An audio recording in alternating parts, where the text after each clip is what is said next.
You're gonna push your knee and hip back so your knee is parallel with the ankle and your hips are up, they're angled up.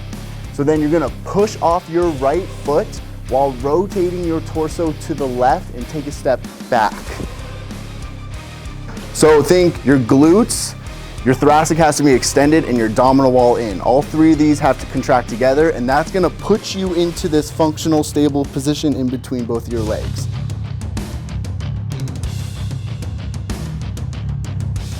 We're gonna rotate our body to the right and have our left heel off the ground to ensure that we're keeping our weight on the right leg.